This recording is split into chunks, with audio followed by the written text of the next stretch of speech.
V nasledujúcej videoukážke sa oboznámime s veľmi užitočným free programom CCleaner.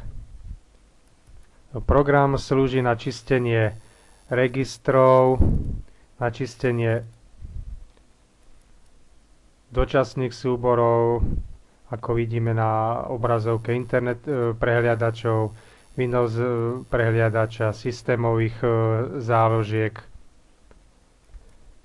Tieto súbory sú dočasné a je účelné ich z harddisku pravidelne odstraňovať. Jednoduchým kliknutím na záložku analyzovať program vyhľadá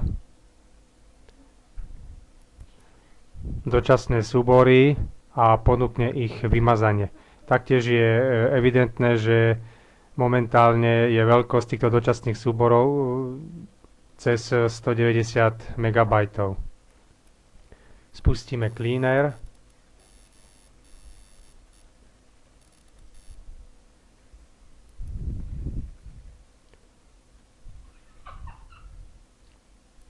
A dočasné súbory máme vymazané. Obdobným spôsobom prečistíme aj registre systému. Čiže prejdeme do záložky registre a vybereme, ktoré úlohy chceme kontrolovať. Ponecháme všetky. Klikneme na tlačítko Hľadať problémy.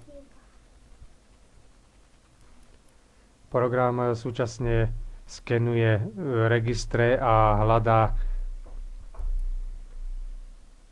nulové zápisy alebo chybné zápisy v registroch.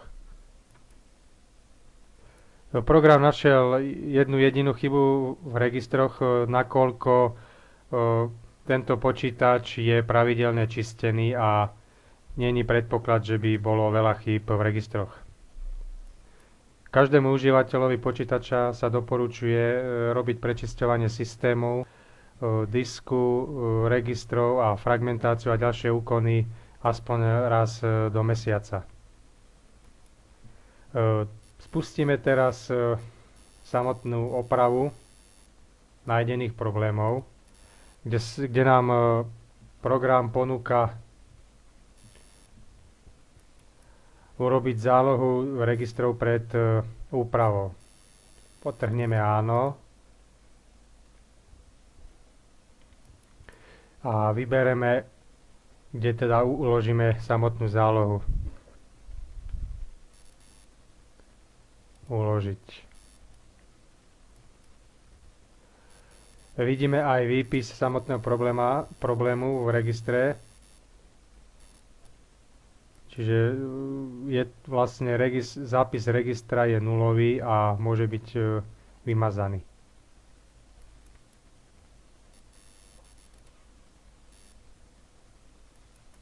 V záložke nástroje nájdeme ďalšie užitočné programy, činnosti tohto programu, a to odinštalovanie programov, správu procesov a systémov po spustení a takisto obnova systému. Možnosť odinštalovania využívam v tomto programe i ja, nakoľko každý program alebo väčšina programov má utilitku odinštalovanie samotného programu, ale tvorcovia týchto programov po väčšine pozabudli na samotné registre v systému operačnom a tie väčšinou zostávajú neupravené po odinštalácii.